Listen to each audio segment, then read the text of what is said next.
So I'd like to welcome everybody to another Intelex community webinar. We've had quite a few. We've had some really great conversations with past community experts. And today we're going to talk about how to create sustainable performance and achieve organizational goals through safety.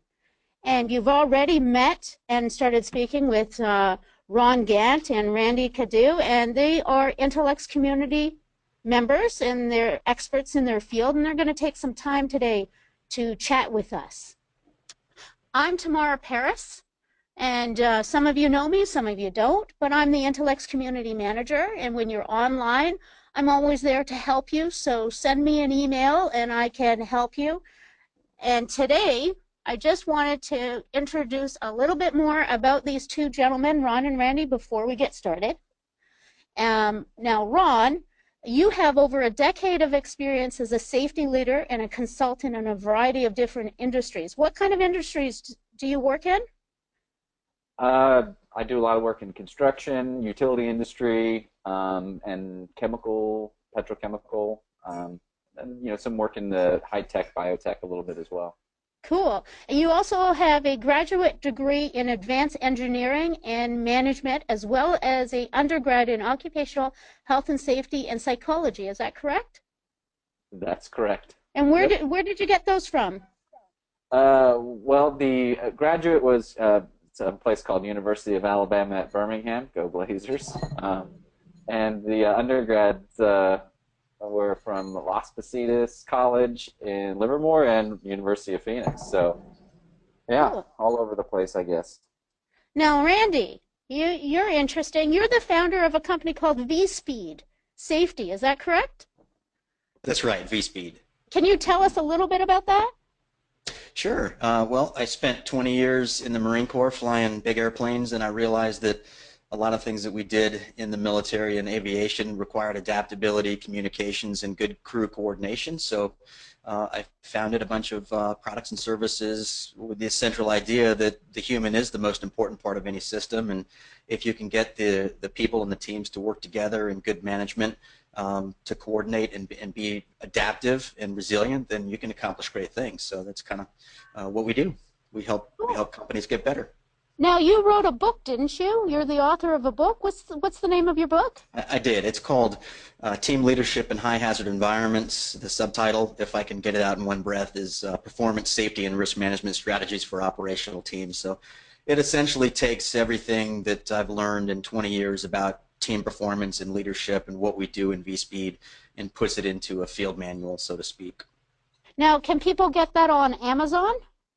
They can pretty much anywhere an online book is sold, they should be able to get it. It was published by Gower, which was a sister company of Ashgate, and I believe that's been bought out by Taylor and Francis or Routledge. But if you just Google my name and Team Leadership in High Hazard Environments, it's on Kindle, Google Play. There's all kind of places to get it. So cool. And you have a Master's of Engineering in Advanced Safety and Engineering Management, and that's from the University of Alabama also.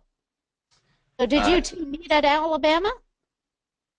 We did. Ron and I shared many a discussion board together and a project or two. And yes, ma'am. So we're both graduates of the program, and I still teach in the program as well. So yeah, I can't say enough good stuff about it. All right. Thanks, Tamara. Appreciate everybody joining us. It's exciting to have such a very diverse audience. Yeah, so let's talk about it. We don't have a ton of time, and it's a really interesting and important subject. So, so a couple things. What we want to talk about today, what Randy and I want to talk about, is how do we think about safety performance goals? And there's kind of two divergent views of it. The kind of traditional way we look at safety and kind of what Randy and I are going to put forth, and we didn't come up with it, but ideas on new ways to do it, new ways to think about it. And then we're going to go into, okay, how do these goals, affect organizational performance? Then we'll talk about, okay, what are the factors that enhance or inhibit, achieving organizational performance goals using safety? And then we'll give you hopefully some best practices you can walk away with. So this is going to be kind of I don't know, slightly different. We certainly have PowerPoint slides. We're not going to read the words to you. We're probably not even going to touch on everything on every slide. It's more just conversational. We give additional stuff on the slide so you can take this later and look at it, and if you have questions, contact us. We're happy to help. So yeah, let's get to it. So first thing we want to talk about are what are the goals of safety management programs, and an analogy that a buddy of mine named Simon Albury came up with that I think is very, very instructive for the way we want to think about this is a spinning top like you see there. Excuse me. So the traditional way we see safety management is how do we stop bad things from happening? And so kind of putting this in the perspective of the top is we want to stop the top from falling. Okay. A different perspective, though, that maybe we want to think about is, okay, how can we keep the top spinning? Now, what's the difference there? I mean, it sounds like a subtle thing that's not, you know, okay, we're talking semantics, Ron. Well, not really, because if our goal is simply to keep the top from falling, that leads itself to a set of interventions, a set of things that we can do in safety to stop that from happening. So, like, for example, we could build a scaffold or a mold around the top to hold it in place, and that would stop it from falling. That would achieve our goal in safety. Unfortunately, obviously, that would also stop the thing from achieving its intended purpose. And so, alternatively, if we say, hey, our job in safety is to keep the thing spinning, well, that scaffolding is actually thrown out. We can't, that's not even a good option anymore. Now we need to think about other interventions that will enable performance. And so that's sort of the perspective that we want to bring across today. And so, you know, kind of fundamentally the questions that we're asking are different. Whereas the traditional way is how do we stop bad things from happening? Kind of the new way that we want to put forth is, hey, how can we enable performance in an organization? And Randy, what are your thoughts on how that, you know, plays out? What's so important about that distinction that we're making between those two questions? Yeah, that's great. Well, let's go back to your analogy of the scaffolding, which I love because, you know, a lot of times most safety practitioners do think about, okay, if we're going to create safety and reduce risk with our spinning top, well, let's do a JHA or a JSA and let's look at our risks. Well, our risk may be that the top may topple over and fall, so let's build a barrier around this to prevent that from happening. And that kind of assumes that risk is static, that there's only one kind of risk, it's not going to change. But what happens when we build this nice scaffolding and maybe the top kind of bumps into it, but it holds it nice and steady, it keeps spinning. But what happens when it rains? And we hadn't thought about that as a risk. And now the top becomes slippery at the bottom and it goes out of control and destroys the scaffolding and the people around the scaffolding. So it's a great analogy. And from the HRO community, we talk about the old reason Swiss cheese model, which is it's an interesting model. But we talk about risk being dynamic and it actually being a rotating Swiss cheese model so that the holes are constantly rotating. It's very difficult to determine how they're going to align, and if we can't really predict all risk, how can we control it?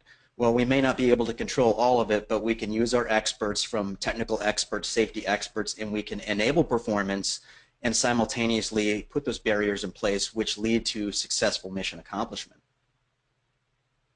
Yeah, and I think a key point that you said there, Randy, that strikes out at me is the dynamic nature of risk.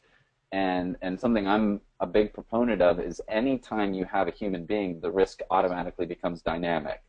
And by that we mean, you know, we talk about hazards and things like that, but when you tell someone about a hazard and the potential likelihood of that hazard hurting them, you've changed the likelihood because that person is now going to factor that information in and adjust their performance based on what you told them. Now, how they adjust their performance is a complex thing. It's predictable, but it's predictably complex.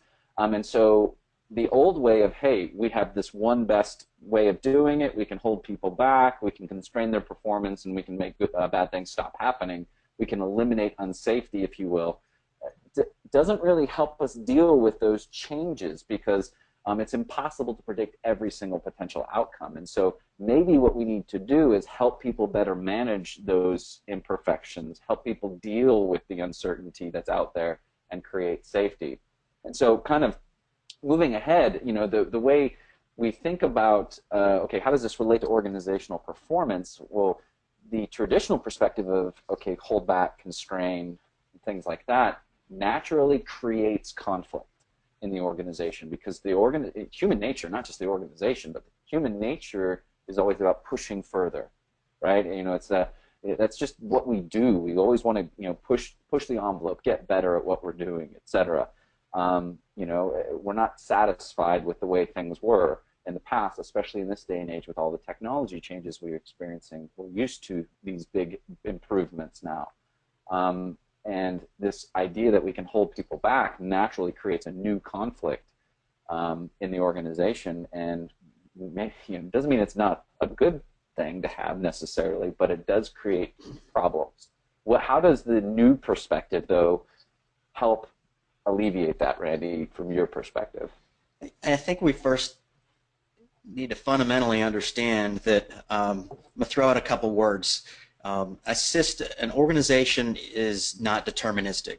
And what that means is we have a lot of complexity, we have a lot of initial parts, and I don't care how effectively you plan a job out, something is always going to be different, down to maybe one of the team members got 30 minutes less sleep the night before. So you can plan out everything to a T, but something is going to change. So your initial conditions may be the same at the start of a job, but they may not be as the process continues. The tool may arrive 20 minutes late, the weather may roll in an hour early, the job may extend 2 hours, so your risk is constantly shifting. And this is what's called as a stochastic process, meaning there's variability in it. So kind of some big words, but to simplify it, there's just always going to be variability. And it really is the human that actually leads to mission accomplishment and success. And when we talk about safety, we used to say in the Marine Corps, we started out a long time ago in aviation saying safety was paramount, and then we really looked at it and we said, well, safety is important, but it can't be paramount because that implies it's the most important thing. So let me ask everybody a quick question, and they can chat in the window, and you can tell me if you see this tomorrow. But if your raison d'etre, to capitalize on my French heritage, if your reason for existence in your company, your mission, is to stay safe, type yes in the chat box, and tomorrow will let me know how many yeses we get. So your mission is to stay safe in your company. So that's right. Companies don't exist to stay safe. They exist to accomplish a mission, to produce a product or a widget or provide a service. And like we used to say in the Marine Corps in aviation, if we wanted to be ultra safe, we would park all our airplanes in the hangar, never fly them, but we would never really accomplish our mission. So we realized that safety is an outcome of professional airmanship, of flight discipline, and those kind of things, which is not a perfect definition, but safety was then viewed as a mission enabler. And Ron, I think that's really what it comes down to, is integrating safety as a business pillar, where you have quality, safety, reliability, production, and all of these uphold the mission of the organization. They're all equal business partners. Yeah, and so kind of the way I see it is you know, kind of the analogy that pops in my head is like a Muhammad Ali, like, you know, you float like a butterfly, you sting like a bee. So what we're talking about is creating an organization that can adapt, that can move, that's quick and resilient and nimble. And in today's fast-paced world, that's what we want. Unfortunately, the safety perspective of the past was, no, create an organization that's slow to change, that, you know, is very constrained, that's, you know, it discourages adaptation. It discourages innovation, because we don't want, innovation involves risk. And so that's, you know, and there's good reasons for this. We don't want to hurt people, obviously, but the problem is, again, we're creating conflict. And so this new perspective is more about, hey, let's bring adaptation in and maybe create a system, an organization that can adapt better, that can be more resilient, that can change in a way that doesn't necessarily hurt people, but really allows us to achieve our goals. And so that's kind of what we're talking about. So how do we enable that performance? Well, one of the things that really jumps out. I was on mute. Oh, that's okay. But to answer your question, Randy, you had an interesting split of yeses and nos. Oh, okay. Okay. Yeah. But yeah, so it's interesting, right? So I mean, certainly people want to be safe, but businesses probably don't start thinking, okay, our organization is the way we're going to make money is just to be safe, right? Because to Randy's point, there's always a conflict there. You know, the more you push the boundaries, the more money you make. And that's really what they're in business to do. And that's not a bad thing. That's a good thing until it becomes a bad thing, unfortunately. And safety may be integrated into a mission statement, but the purpose of the organization is not to stay safe. And I'm willing to be challenged on this, but it's different from being integrated into the mission statement or as a core value versus the purpose of existence, the mission, vision, purpose. The purpose is to just stay safe. But I'm willing to be challenged on that. This is a great dialogue. But I think Ron's point is, they need to provide some type of service for their stakeholders is normally part of it, and safety should be part of it. And I think, one of the things that is so problematic is that we often have this idea that, okay, there's no such thing as too much safety. And that's simply not true. Safety for the sake of safety actually makes no sense. Safety should be something that enables us to achieve some sort of goal or mission. Because ultimate safety is A, technically unachievable, but B, is severely constraining and could lead to other problems. And so we want to balance is what we're really looking at. And that's more realistic. It's something your workers know already. Your workers at all levels, managers, and everyone knows. We just want to align our perspective with that. So how can we enable this? How can we create a system where we focus on enhancing performance? And one of the things that strikes me as Randy and I were coming up with factors and barriers is, you can see a lot of these have to do, or at least some level of learning, they're related to learning. How does learning relate to performance, Randy, from your perspective? Because to me it seems like, okay, well, we're not sitting in a classroom all day. What do we mean by learning here? Well, you have a couple aspects of it. You have knowledge and skill. Knowledge, maybe like you said, we're sitting in a classroom and we're absorbing information. Skill is when you actually apply that knowledge in the operation workplace. And unfortunately, a lot of times, I believe you can learn while you're working, but a lot of times we're so hyper-focused on whatever the task is at hand, whether it's flying a big hunk of metal into a combat zone at 300 feet, or erecting some scaffolding, or turning a wrench, changing a valve out, a component. We tend to be hyper-focused on whatever it is that we're doing. And a lot of times if we can, and we put some unintentional blinders on there, we have some of these unconscious biases. So if we can use a learning process through a good debriefing climate where we can openly talk about and have the psychological safety to discuss these issues and learn the good, the bad, and the ugly, what is helping us to succeed, but what areas might we improve upon, then we get maybe a third and fourth set of eyes that can help us to say, all right, we're not perfect, and it's hard to hear sometimes, but we can get better, and here's the ways we can get better. But at the same time, hey, our crews were adapting in the field. They had to kind of skirt the safety margins a little bit, or try to be compliant, but at the same time try to skirt those safety margins and still get the job done. How do we get this done successfully, and how can we capture that and teach this to other people so the entire organization can learn and thereby enable future performance? So we're looking forward, not backward, and not just statically what we're doing. Yeah, I think what you just said is really important, because too often when we, like when you say like, okay, they skirted the safety rule, I mean, I know a lot of people probably first thing they thought was, well, that's unacceptable. You can't do that, okay? And we're not saying that that's a good thing necessarily. Mm-hmm. What we're saying is that, A, the problem isn't necessarily that the person doesn't care about safety. And in fact, I would pretty strongly argue that that's absolutely not the case. Because if anybody cares about their own safety, it should be the person, right? I mean, that doesn't make sense to say anything other than that. But secondly, what we're really talking about is what is the best way to solve the problem. A lot of times I think we end up taking that compliance mindset that we talk about and the barriers there, and part of that is, okay, if you violate a rule, I have to punish you. And we do that because we think, well, you got to punish people when there's a rule. Well, no. When there's a rule violation, you should probably respond to it in some way, because it's an indication that the way you thought work should happen is not the way work is actually happening.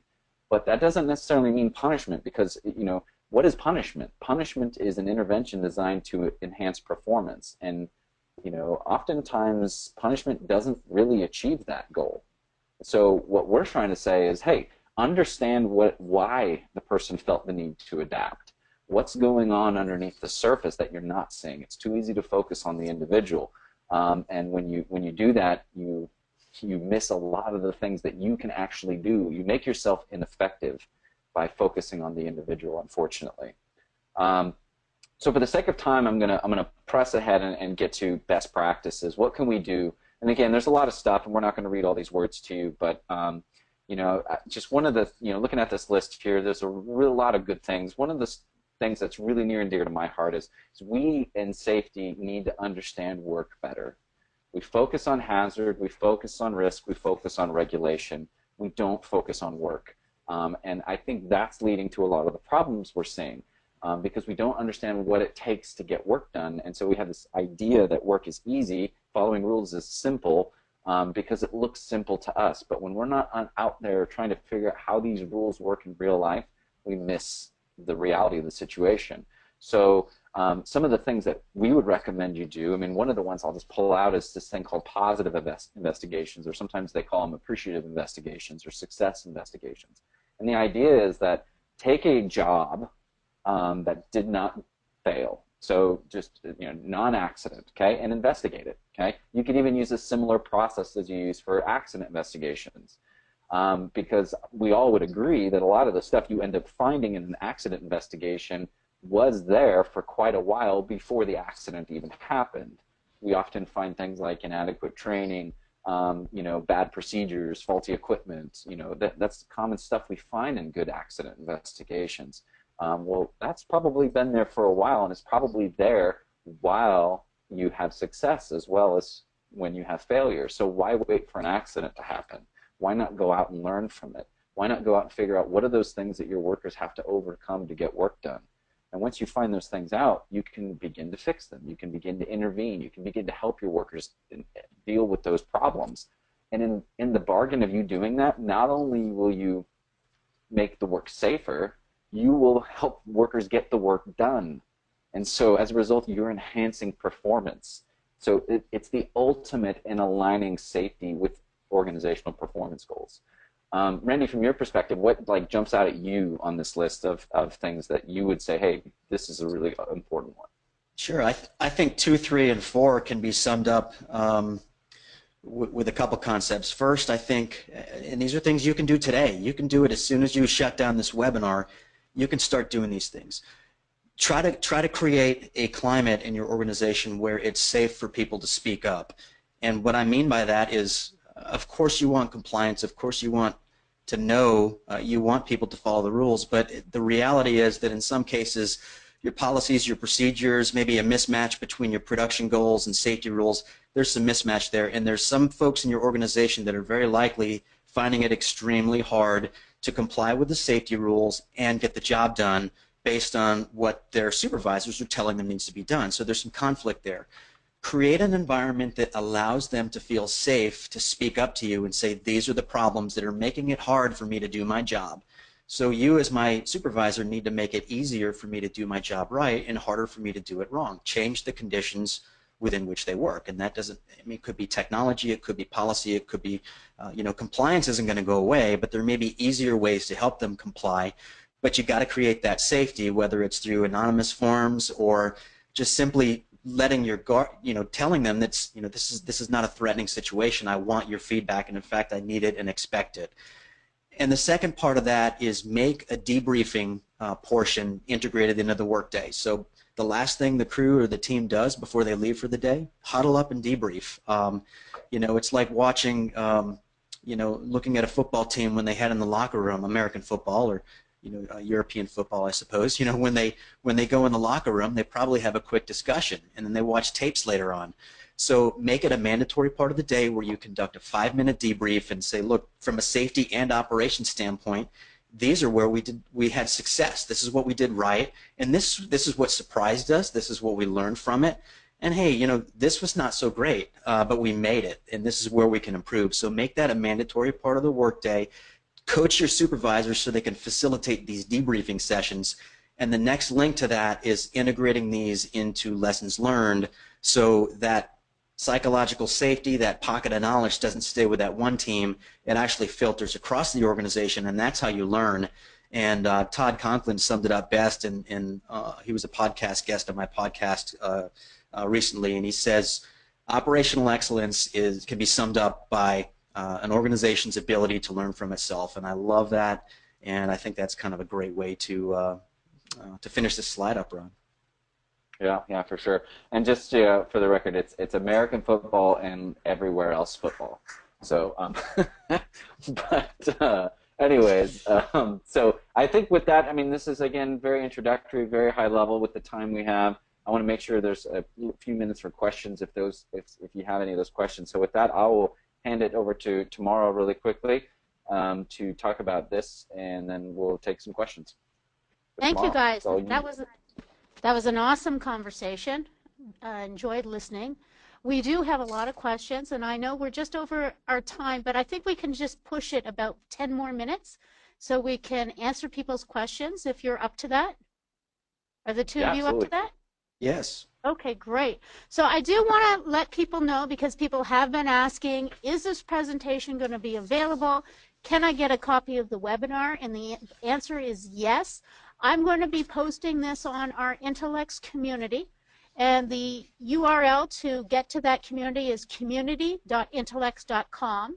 And for those about you who don't know, the Intelex community is for environmental, health and safety and quality professionals only, and it's a place for us to come together and have professional discussions like this as industry experts together, helping each other kind of push our thinking and come up with new innovative ways of doing safety, or talking about old ways of doing safety and making them better. So that's what that community is about. There's no marketing in there. It's not about recruiting for jobs. It's about great conversations like we've had today. And talking about that, I want to open it back up for questions now. So Ron, if we could take the first question. Well, I can't see the questions, so can you read I can help with us? that. So Salima has asked, how do you measure organizational performance? That's a really good question. And really, organizational performance has to be specific to whatever the organization is trying to achieve. So, you know, if you're in construction, it's your ability to construct something, right? Depending on what trade you're in. If you are in chemical manufacturing, it's your ability to manufacture chemicals reliably. And obviously, you know, there's, again, organizational performance is one of those things that's good until it's bad, which is not a very helpful thing to say, but very true. What we're trying to say is, it reminds me of a book I read about Goldman Sachs. That was a pretty interesting book, and the name is escaping me, but it's relatively, I think it's called What Happened at Goldman Sachs. It's a sociologist who used to work there talking about it, and he was bringing up the point that one of the things that helped Goldman Sachs become very successful and eventually over time degraded and led to some of the problems they had is they were, quote, long-term greedy. And so long-term greedy, I thought, was a really interesting way of saying it. It's, you know, I think what we're advocating is that we can create that long-term greedy through resilience. And so whatever metrics you use to measure greedy in your organization, how do we know we're going to achieve that 10 years from now, 20 years from now? That's kind of what we're talking about. And, do you have a different perspective, Randy? No, I would agree with you. I think when you ask how do you measure organizational performance, it is very broad. But you know, since what I mentioned earlier is, you know, it's my belief that you achieve operational excellence by helping the organization to sustainably accomplish its mission through quality, safety, and reliability. So if you have ways to measure not just your lagging indicators, let's take safety for example, not just looking at, okay, how are we doing in terms of lost time injuries or DART rates or those kind of things, but as you and I have talked about, Ron, what are the leading indicators and what are our targets? You know, if our target at the end of the year is to have 4 safety committee meetings, then are we having those safety committee meetings? What are the results? Are we getting good results from that? Are we feeding forward those results into future planning? And then can we see risk reduction success stories? Can we get that data from the field through debriefing about how these things we're doing now have helped something in the future, kind of fast forward to the future. When we get there, try to figure out, are we tying these things that happen now to what we were doing earlier, and not just looking at accident rates, but are the things that we're trying to do now working and reducing risk in the future? And once we get that data, to me, that's a performance metric. And you can start plotting these things on a graph and then plugging it into a quantitative system to see how you're actually doing. So you want, in aviation, flying over the water, we used to have this thing called the red line and the blue line, and it essentially tracked your fuel over time. You know, you had a fuel target, and if you had so many data points of fuel consumption that exceeded one line, you know, you had to go kind of turn around or go back to your the nearest base and get gas because something was not working right along your plan. And I think the same thing can be used from, you know, safety trajectory, and that's just part of it. I think measuring organizational performance, you can do something similar, and most companies probably do something similar with production performance, reliability, and those kind of things. But you're right, it's very specific in certain, you know, divisions. I'm going to throw my 2 cents into this because All right. I think we need to also kind of get out of our boxes about what they're using to measure performance. Like you were saying, you know, like when I was doing my safety walks and stuff, I'd be listening in, what kind of safety conversations are workers having?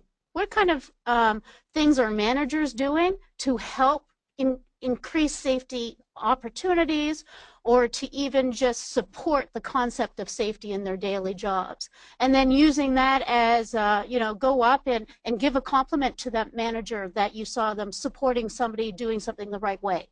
Because it's kind of hard when people are not wearing their steel-toed boots when they're doing the power jack, to go up in front of a whole bunch of guys and say, hey, you know what? We kind of be needing to wear our safety equipment. It's not a comfortable thing to do, and it's a wearing thing to do. So as safety professionals, give those pats on the back too. What do you guys think about that? Yeah, I agree. And one of the things that I would add to it is also pay attention to safety conversations that may not be traditional safety conversations and may be harder to find.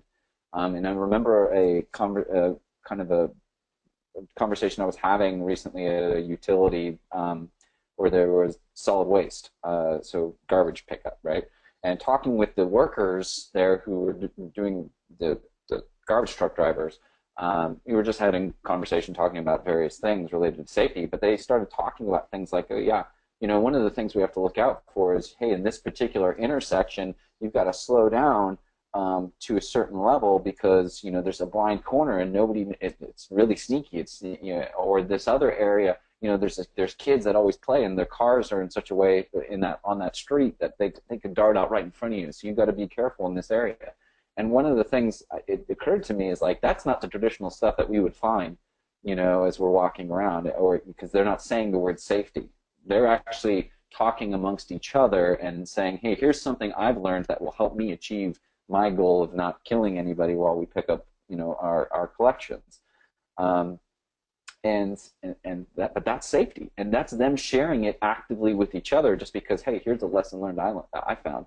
That's something else we need to encourage, because that's your workers actively thinking about their jobs and how to achieve them safely. And so that's another area I would say, hey, pay attention for those things too, because that's really powerful. Yeah, and I would add to that too. Try to mentally, this whole idea of emotional intelligence, especially for supervisors and managers, is important, but know yourself, and if you can't know yourself, then get a good mentor that's somewhere in the organization that can help you find your you know, your kind of moles and dark ugly spots for improvement, because the way we react to failure is extremely important. And I think when we're engaging in these safety stories and conversations, we have to prepare ourselves for the way we're going to react. And if we get mad and start yelling or visibly display anger when we're asking our employees to tell us these stories, it can definitely send the wrong message. I remember when I was a director of safety for a training squadron, we had a guy who had a low fuel light. He actually violated the correct procedure, and he did a different procedure. But we have to think about judgment. And I think when we go into these safety conversations and stories, we have to think about people exercising good judgment, using their minds. If we put the right qualified people and we give them technical training, why do we not trust them to use good judgment? And I think that's a big thing we have to take into consideration. So in this situation, I just said, I'm just curious. I'm not mad at you, and you're not in trouble, but why? What were you thinking, and what was the reasoning behind your decision to do this? And we had a really, really good conversation, and I had to agree that what he did was correct, but by the book, it was a compliance violation. So we have to get these stories out there and talk about other ways to create safety, but a lot of it starts with how we react when we ask for these stories. Good point. That's a We're very kind of good off the point. subject of the question, but it's an interesting thread. Well, it actually leads into another question that's here, and we've got Christina from South Africa, and her question, she says, we have the largest Gini coefficient in the world, making our labor force largely an uneducated, illiterate, and mostly non-English first language population. Informing them of risks and hazards does not necessarily drive different behavior.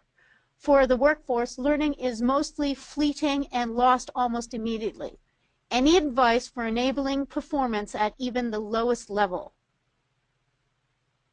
You got to get to their level. Would be the thing that pops in my head. And so I would. One thing we have to remember in every situation we deal with in safety is we use a lot of these administrative controls and procedures, which could be training, rules, policies, procedures, things like that.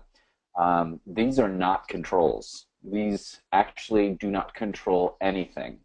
What controls behavior is the person's ability to understand what you're saying, for them to make sense of it, and then see how it works to help them achieve the goals they want to achieve. And so with any workforce, either highly educated to low educated. I mean, I've dealt with like PhD chemists who are some of the worst when it comes to chemical safety, and it's not a function of education. It's just a function of how they see the world that's in front of them. So you have to first get into their head to see, okay, how do they make sense of the risks they're facing? Often, we're talking also about cultural differences as well, which have a large role to play. And so, it's like the old Stephen Covey thing: seek first to understand, then to be understood. Because the reason why you're not seeing behavior changes when you tell them about risks is because they're not seeing what you're saying as meaningful to what they're doing. And so step one, understand what's meaningful to them. Then you'll be in a better place to understand how you can intervene and influence that, would be the way I would say it in a broad way. Ron, I think that's important too, and I think the idea of first trying to understand the other person's perspective is key. And there's always a danger in oversimplifying things, but once you understand another person's perspective, you might be able to create the tools that are going to work for those people. Whether it's a language barrier or a different cultural perception of risk that may be acceptable to them but not your organization. But by gaining an understanding of their feelings and their thought towards risk, you might be able to design a simplified model or a simplified tool that they can actually use, design those work methods or those procedures into the job, and then provide them with high quality training so they understand how these tools integrate with the job and help them to achieve success and their primary goals, like Ron talked about. And then I'm a huge believer in, if you equip with the right training, the right equipment, the right support system in an organization, you might find it easy. And I'm not an HR person, but if you set the right conditions, it might be better suited than just paying a wage at some point and then trying to get the unskilled worker. But try to figure out ways to get that person to want to stay within your organization instead of jumping ship when the project is over. But if you can find out from their perspective and then integrate those tools in as much of a simplified way as possible without oversimplification, create an environment that makes them want to stay and use those tools. Those are good points. Those are really good points. And I'm going to add my 2 cents again, because when I was working in the retail space with part-time workers who were often disrespected because they were seen as the least value in the organization. And one of their biggest frustrations that they continuously brought to my attention was nobody bothered to listen to them anyway, so why should I care what you want? That was the biggest. Have you seen that in your work with consulting and stuff? Absolutely. It's the concept of reciprocality, or I mean, what we kind of more traditionally just call tit for tat. And I think that's a big issue in the safety profession, because we often go in there saying, okay, here's what I need you to do. And then we get very upset when people don't do it for us. When in reality, often relationships work because we go in and we help other people, and then that makes them more receptive to want to listen to and help us. People don't really care about what you care about until you kind of show that you care about them. And you know, there certainly is going to be cultural differences in how that manifests itself. And, you know, different parts of the world will have different ways that that looks. But in reality, you have to show them that, here, let me solve your problems. So, I mean, often one of the first things I recommend people do in those kinds of situations where you have workers who aren't caring about what we're saying is, okay, what's a problem that you're having that I can help you solve? You know, and once you do that, then people begin to trust you and see that you're there to help them, not there just to make their job harder. And it's not going to fix everything, but they will definitely be more likely to listen to what you're saying. I think it goes back to, too, if I'm not mistaken, I think it was Max Dupree years ago who talked about covenantal relationships, where, you know, you kind of make this, even if it's not written down, but this covenant, this social contract between each other, where I care about you as a worker, you hopefully care about me and my desires to help you perform your job better and safer. So what can I do to help you do your job better and safer? And when they give us the feedback that we ask for, if we do nothing with it and we don't respond to them saying this is what we did with it, or we just can't do anything with it, but if we don't give them that feedback, like you said, tomorrow, they're just not going to give us any more information in the future, because if they don't feel like they're being validated, we can ask for information, but if we don't try to do something with it, or at least explain to them that we can't, or it was difficult, they're not going to give us anything in the future. So you have to act on what they tell you and give them some kind of feedback, whether it's, you know, we did exactly what you wanted, or we couldn't, or we did part of it, and here's the success from it. But you've got to get that feedback loop so they understand that they feel important for giving those suggestions. Yeah, no, those are all good insights. Thank you so much for your time. And I know we have gone over our time, and we do have more questions on the board. But what I want to let people know is I'm going to take your questions and I'm going to post them on the Intelex community. And then I'm going to post out that link on EHS Professionals LinkedIn. And I would love to ask Randy and Ron if you could go to the community and help answer these questions. Are you game for that? Oh, sure. We're in. Oh, thank you so much. And thank you for taking your time out of your busy schedules and coming and doing this open discussion for our community. It is really great. It is going to be recorded for those of you who have been asking, and I am going to share it out on the Intelex community. That's community.intelex.com. And I just want to give you a heads up that when you are leaving the discussion today, there's going to be a short survey that pops up. If you could just fill that out, that would be great, so that we know if you like what we had today and what you'd like to hear, different topics for other webinars. That would be great. So thank you everyone for your time today, and thank you members for joining us. Thanks so much to everybody. It's been a pleasure.